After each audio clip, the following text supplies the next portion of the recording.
Morning everyone. जैसे कि आप जानते हैं इससे पहले हमने प्रेजेंट टेंस पढ़ा था और प्रेजेंट के चारों टेंस हमारे कंप्लीट हो चुके हैं। आज हम बात करेंगे पास्ट इंडेफिनिट टेंस की। तो पास्ट इंडेफिनिट टेंस में आपको पहले बता चुका हूं, जैसे कि एक टेंस है पास्ट ऑफ पास्ट, किस टेंस को कहा जाता है पास्ट में, मैं आपको वो बताऊंगा।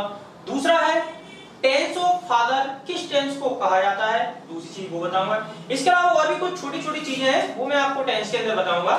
तो आप मेरे साथ वीडियो के एंड तक बने रहिए। चलो स्टार्ट करते हैं। हम बात करेंगे कि टेंस, इसको हिंदी में बोलते हैं काल। आज हम बात करेंगे पास्ट इंडेफिनिट टेंस।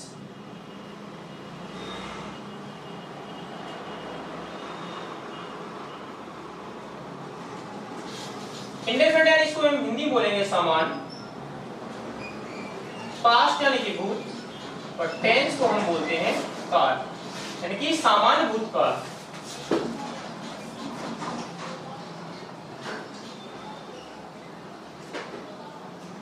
इसकी आइडेंटिफिकेशन होती है वाक्य के अंत में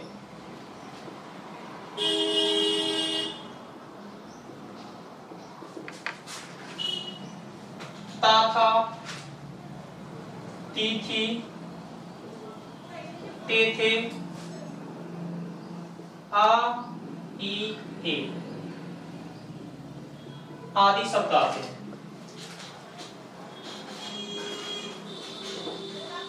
देखो कुछ पहचान है कि ता था, ती थी, ते थे तो हम आसानी से पहचान लेते हैं, लेकिन आ ई ए ये यानी कि मात्राएं आती हैं। जैसे मैंने बोला वे गए, तो यानी कि बड़े की मात्रा है या छोटी ए की है, वो है आई, तो बड़ी की मात्रा है, तो यानी कि हमें ये देखना है। जैसे कि मैं एक एग्जांपल लिखता हूं,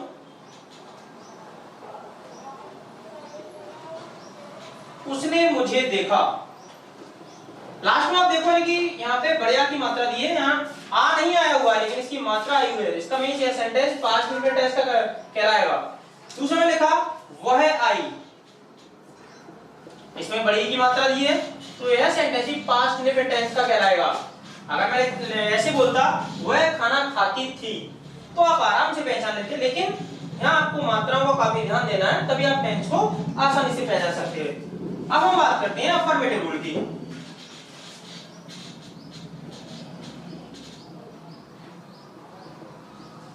अफर्मेटिव यानी कि हिंदी में हम बोलेंगे इसको साधारण।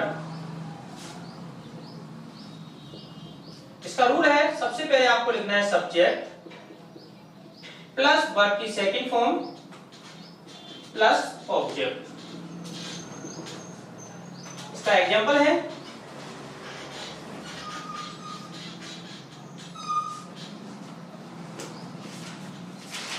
वह क्रिकेट खेलता था। हम इस सेंटेंस को इस रूल के अकॉर्डिंग बनाएंगे। तो सब्जेक्ट क्या आपका वह है, तो मैं इसको लिखूंगा ही। अब आपको लिखना वर्ब की सेकंड फॉर्म। वर्ब क्या आपके यानी कि खेलता था, आपकी पहचान दी है, इसमें आप आराम से पहचान लोगे। तो वर्ब क्या आपकी खेलना, इसको बोलेंगे प्ले, तो प्ले की सेकंड फॉर्म होगी प्ले। ऑब्जेक्ट क्या आपका क्रिकेट, तो हम क्रिकेट को यहां पे लिखेंगे क्रिकेट। दूसरा सेंटेंस है आपका गया, गया को गया। यह सेंटेंस काफी पूछा जाता है, ज्यादा डिफिकल्ट नहीं है। गया एक किसी व्यक्ति का नाम हो गया, गया यानी कि एक जाना, एक गया सिटी का नेम हो गया। तो हम इसको देखते हैं सब्जेक्ट क्या आपका गया, तो हम किसी के नेम को नेम लिखेंगे यानी कि गया का गया। वर्ब की सेकंड फॉर्म यानी कि गया यानी कि जाना, इसकी सेकंड फॉर्म होगी वेंट, टू लगाएंगे। ऑब्जेक्ट क्या आपका गया, तो गया का गया यानी कि सिटी का नाम है। गया वेंट टू गया, कई के लोग ऐसे उसको पूछते हैं गया गया गया, हम इसको ऐसे ही बना सकते हैं गया वेंट टू गया। तो आपका इनका अफर्मेटिव का रूल है कंप्लीट हो चुका है। अब हम बात करेंगे नेगेटिव की।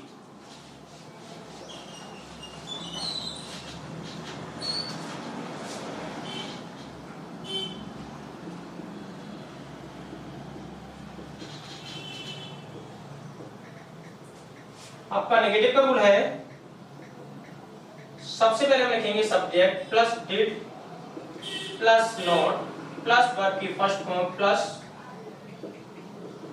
ऑब्जेक्ट।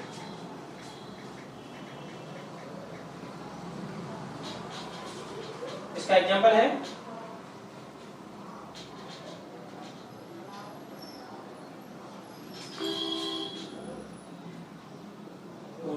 खाना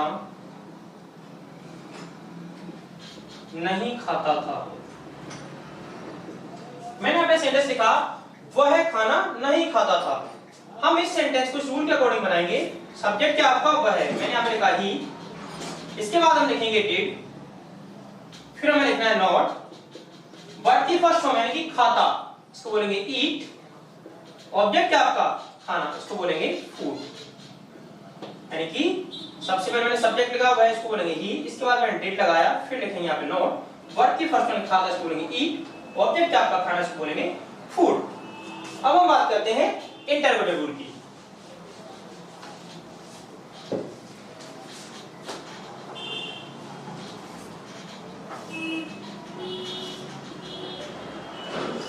इंटरोगेटिव यानी हिंदी में हम बोलेंगे इसको प्रश्नवाचक।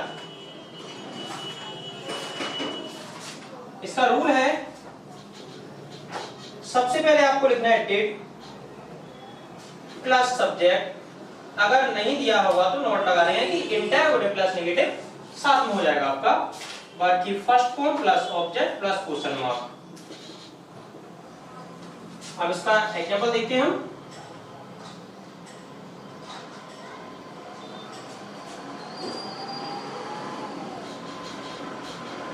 क्या वे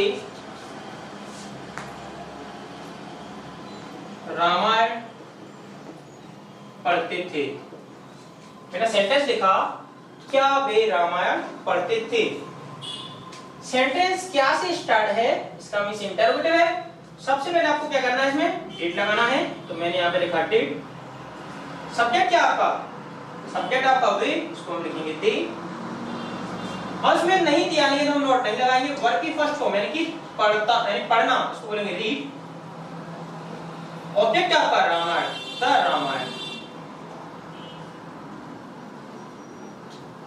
और क्वेश्चन मार्क। एक बार और देखते हैं। सबसे पहले लिखेंगे डिड, उसके बाद सब्जेक्ट क्या आपका वे, इसको बोलेंगे दे, नहीं दिया नहीं तो नोट नहीं लगाएंगे। वर्ब की फर्स्ट फॉर्म पढ़ना, इसको बोलेंगे रीड, ऑब्जेक्ट क्या आपका रामायण, इसको बोलेंगे द रामायण। मैंने यहाँ पे द क्यों लगाया, क्योंकि मैं आपको पहले ही बता दूंगा जो फेमस पुस्तक होते हैं कि जो धार्मिक पुस्तक है उनसे पहले दा का प्रयोग किया जाता है। अगर आपको समझ में नहीं आता है तो आर्टिकल्स जो मैंने पढ़ाए हुए हैं उनकी वीडियो आप देख सकते हैं, आपको क्लियर हो जाएगा।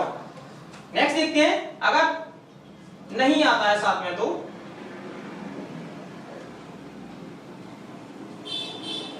क्या उसने चाय नहीं पी।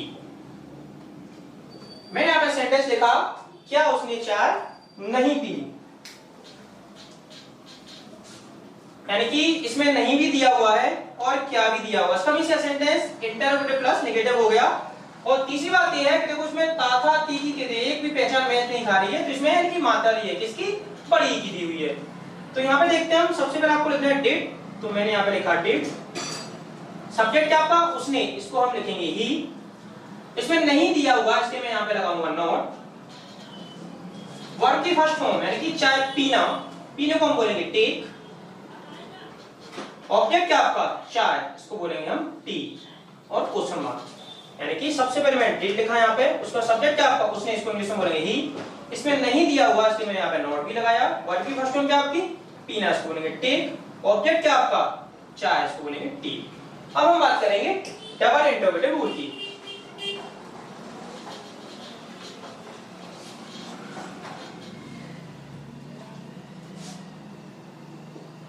यानी कि डबल इंटरोगेटिव रूल, यानी इसको हिंदी बोलेंगे दूसरा प्रश्नवाचक। इसमें आपको सबसे पहले क्वेश्चन वर्ड लगाना है ओनली, आपका रूल सेम होगा। क्वेश्चन वर्ड क्या होते हैं, क्वेश्चन वर्ड जैसे कि हम बात करते हैं कब, क्यों, कहां, कैसे, कितना, कौन, ये वाक्य के बीच में दिए होते हैं, इनकी इंग्लिश हम सबसे पहले बनाते हैं। तो देखते हैं हम, सबसे पहले आपको क्वेश्चन वर्ड लिखना है, इसके बाद हम लिखेंगे डिड, सब्जेक्ट अगर नहीं दिया हुआ तो नॉट लगा देंगे, वर्ब की फर्स्ट फॉर्म प्लस ऑब्जेक्ट। इसका एग्जांपल है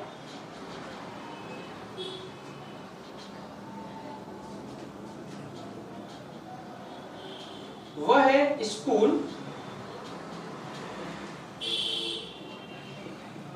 क्यों गया। मैंने यहां पे सेंटेंस लिखा वह है स्कूल क्यों गया। अब सबसे पहले आपको लिखना है क्वेश्चन वर्ड, क्वेश्चन वर्ड क्या है इसमें क्यों, यानी कि सबसे पहले आपको इंग्लिश किसकी बनानी है, क्वेश्चन वर्ड की। तो हम क्यों को इंग्लिश में क्या बोलते हैं, व्हाई। अब आपको क्या लिखना है, डिड, तो मैंने यहाँ पे लिखा डिड। अब हम बात करें सब्जेक्ट, यानी सब्जेक्ट आपको वह है, इसको बोलेंगे ही, इसमें नहीं दिया नहीं तो नॉट नहीं लगाएंगे, वर्ड की फर्स्ट फॉर्म यानी गया, इसको बोलेंगे गो, गो के साथ लगाएंगे हम टू। ऑब्जेक्ट क्या आता है, स्कूल, स्कूल को हम यहाँ पे लिखेंगे स्कूल, और क्वेश्चन मार्क, यानी कि सबसे पहले मैंने क्वेश्चन मार्क यानी कौन उसको है बोलेंगे, इसके बाद डेट लगाया, सब्जेक्ट क्या आपका ही, इसमें नहीं दिया नहीं तो नॉट नहीं लगाएंगे, वर्ड की फर्स्ट फॉर्म यानी गया, इसको बोलेंगे गो, गो के साथ टू लगाते हैं, ऑब्जेक्ट क्या आपका स्कूल, स्कूल को बोलेंगे स्कूल। सपोज करो यह सेंटेंस ऐसे दिया होता, वह स्कूल क्यों नहीं गया, अगर मैं क्यों नहीं यहाँ पे कर दूं, ठीक है, और फिर आपको क्या करना है, आपको पहला दूसरा तीसरा चौथा स्टार में आपको नोट लगानी है, कि सब्जेक्ट के बाद आपको नोट लगानी है, हमेशा डबल इंटरोगेटिव में आपको चौथे स्टार पर नोट लगाना होता है, तो इंटरोगेटिव प्लस नेगेटिव हो जाता है। तो आपका ये पास्ट इंडेफिनिट टेंस कंप्लीट हो चुका है। अब हम बात करेंगे, यानी कि मैंने आपको एक सेंटेंस बताया था कि पास्ट ऑफ पास्ट किस टेंस को कहा जाता है। दूसरा मेरा क्वेश्चन था कि टेंस ऑफ फादर किस टेंस को कहा जाता है, तो मैं पहले आपको आंसर देता हूं, टेंस ऑफ फादर किस टेंस को कहा जाता है। आपने कोई भी स्टोरी देखी होगी, कोई भी आप कविता देख लो, आप हमेशा पास्ट इंडेफिनिट टेंस का सबसे ज्यादा यूज किया जाता है। हम चाहे कोई कहानी लिखें या कविता लिखें, नहीं सबसे ज्यादा हम पास्ट इंडेफिनिट टेंस का प्रयोग करते हैं। तो हम इसमें बात करें, पास्ट इंडेफिनिट टेंस को टेंस ऑफ फादर कहा जाता है। ये मेरा फर्स्ट क्वेश्चन, यानी कि आंसर है आपका। दूसरा है मेरा, पास्ट ऑफ पास्ट किस टेंस को कहते हैं, तो मैं इसको भी बताता हूं।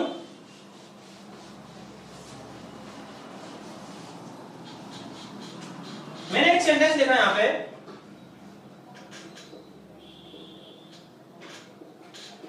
मेरे आने से पहले वह जा चुका था। मैंने यहां पर सेंटेंस लिखा, मेरे आने से पहले वह जा चुका था। अगर इंग्लिश में बात की जाए तो ऐसे सेंटेंस में बिफोर दिया हो, एक एगो का मीन्स भी पहले होता है, लेकिन हम इसको नहीं मानेंगे पास्ट ऑफ पास्ट, बिफोर वाले सेंटेंस को पास्ट ऑफ पास्ट मानते हैं। तो यानी कि मेरे आने से पहले वह जा चुका था, यानी कि ऐसे में दोनों सेंटेंस पास्ट के हैं, तो यानी कि यह सेंटेंस तो पास्ट इंडेफिनिट का माना जाएगा। इसके बाद जो दिया है पास्ट परफेक्ट का माना जाएगा, यानी कि पास्ट के अंदर ही पास्ट का काम हो रहा है, यानी वह जा चुका था, यह सेंटेंस पास्ट ऑफ पास्ट का कहलाएगा। और इसमें बिफोर, इंग्लिश में बात करें तो बिफोर दिया होगा, हिंदी में पहले, यानी कि ऐसे सेंटेंस में हिंदी में पहले या इंग्लिश में बिफोर दिया हो, वो सेंटेंस पास्ट ऑफ पास्ट के कहलाते हैं। जैसे मैं आपको बोलूं वह जा चुका था, तो इसके साथ में हैड प्लस वर्ब की थर्ड फॉर्म का प्रयोग किया जाता है, यानी पास्ट ऑफ पास्ट सेंटेंस में हैड प्लस वर्ब की थर्ड फॉर्म का प्रयोग किया जाता है। ऐसे हम बोलते हैं डॉक्टर के आने से पहले मरीज मर चुका था, ये सारे सेंटेंस हैं। या मैं बोलूं मेरे आने से पहले ट्रेन रेलगाड़ी जा चुकी थी, ये सभी सेंटेंस यानी पास्ट ऑफ पास्ट के कहलाएंगे। इसमें यानी कि जो पास्ट इंडेफिनिट का है ये नहीं कहलाएगा, यानी जो पहले के जो बाद में लिखा हुआ है वह सेंटेंस पास्ट ऑफ पास्ट का कहलाता है। तो आज के लिए इतना काफी है, नेक्स्ट वीडियो लेक्चर मिलते हैं, तब तक के लिए गुड बाय।